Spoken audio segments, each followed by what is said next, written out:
Hey, good morning, everybody. It's Mike, and thanks for jumping on here with me this morning. You know, yesterday I kind of brought out my crystal ball, for whatever that's worth to you, and kind of gave you some projections that I think are coming towards our industry over the next 12 months. Some of them are already here.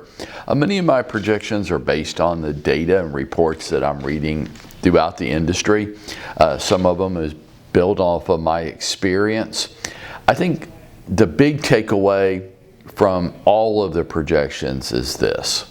I mean, everything's very unpredictable. I mean, nobody knows, right? So that said, I think it's very apparent that over the next 12 months, we're going to sell a lot fewer homes.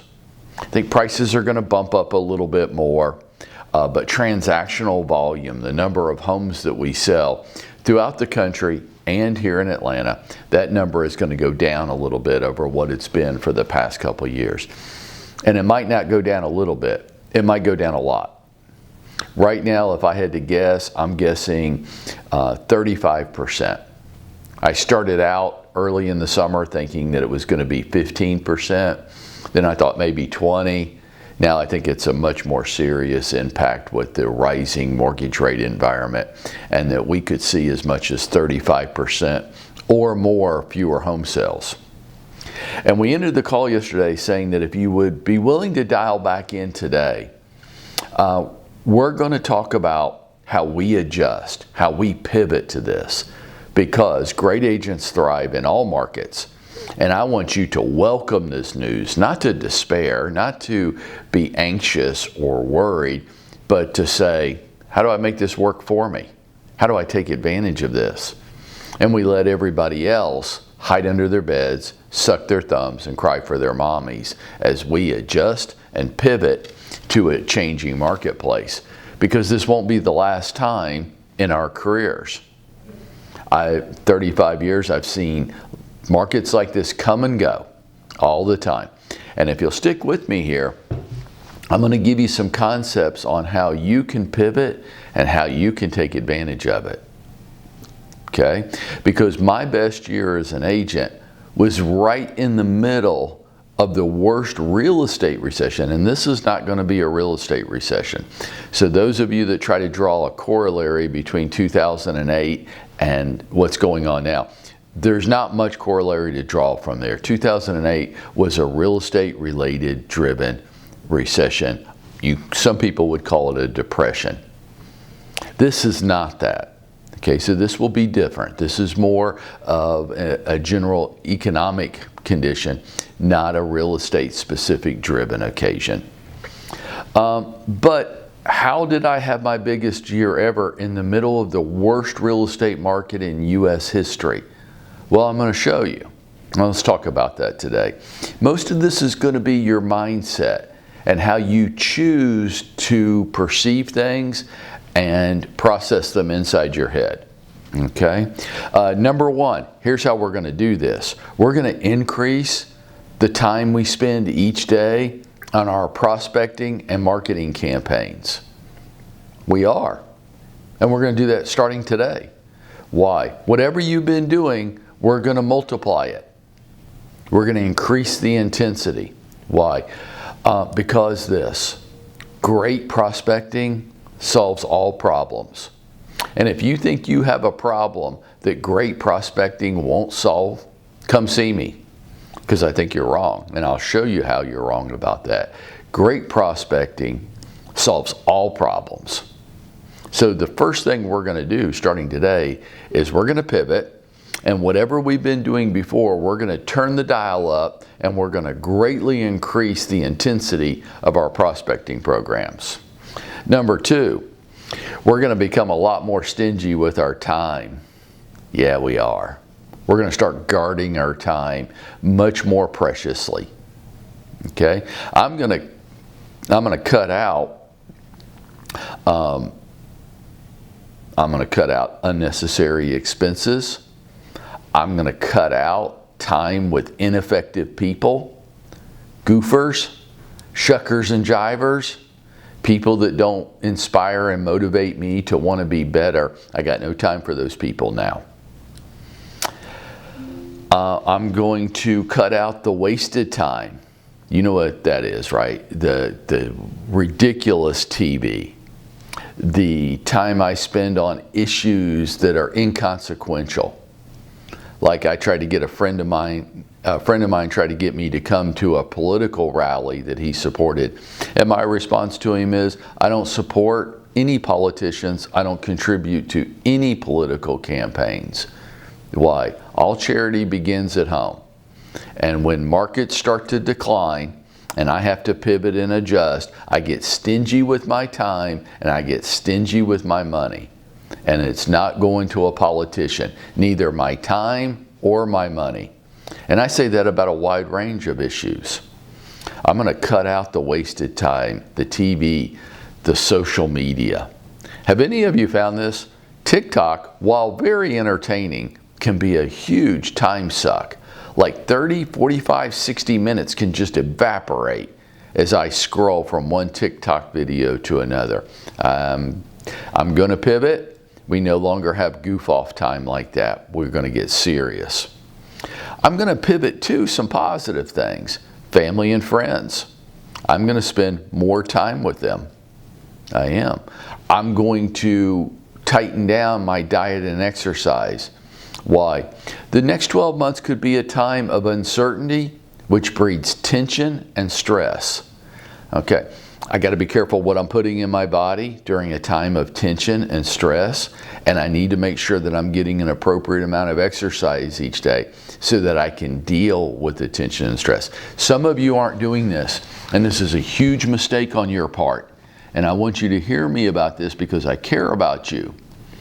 You will need to effectively deal with the problems that come with running your own productive business. You will need to watch your diet and exercise. And some of you are putting that last on the list, and you're wishing for your problems to go away or diminish. And that is an ineffective mindset.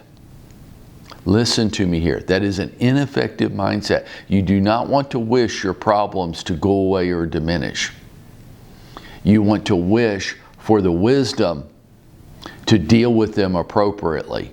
And that starts with your diet and exercise. And that starts today. I'm going to cut out the ineffective training by people who don't know what the hell they're talking about. And I'm going to work on improving me in effective, productive ways. You know, the old golfer, Lee Trevino, who was one of the great players in history, had this saying, and he said this, he says, I'm not taking a lesson from anybody that can't beat me. Which, the funny part about that is, in his prime, there were probably one or two people on the planet that could beat him. I'm not taking a lesson from anybody that can't beat me. Some of you, in the past couple of years, you have had the luxury of spending half days, full days, multiple days in training, which I just frankly call total bullshit. Meant to get your credit card number out of you, lies, misleading statements, and or taught by people that never did it. One of the things about the training that I'm going to offer here to you is, I don't have anything to sell you folks. I'm not trying to get your credit card number out of you. And I've been there and I've done it. I've lived what you're going through, and I can help you on that. And I have no hidden agenda. There is no other agenda other than helping you. So, as we pivot, I am cutting out the bullshit, ineffective training which sucks up my time, makes me feel busy, but it's really not going to my bottom line at all. And I'm only going to pay attention to highly effective training by people who have actually been there and done that, and I know are being straight with me and care about me. And folks, there just ain't very much of that out there. If you're thinking about participating in some of this stuff over the coming months, come talk to me.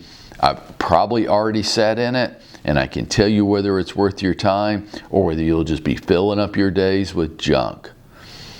Over the next 12 months, you don't have time to fill your days up with junk.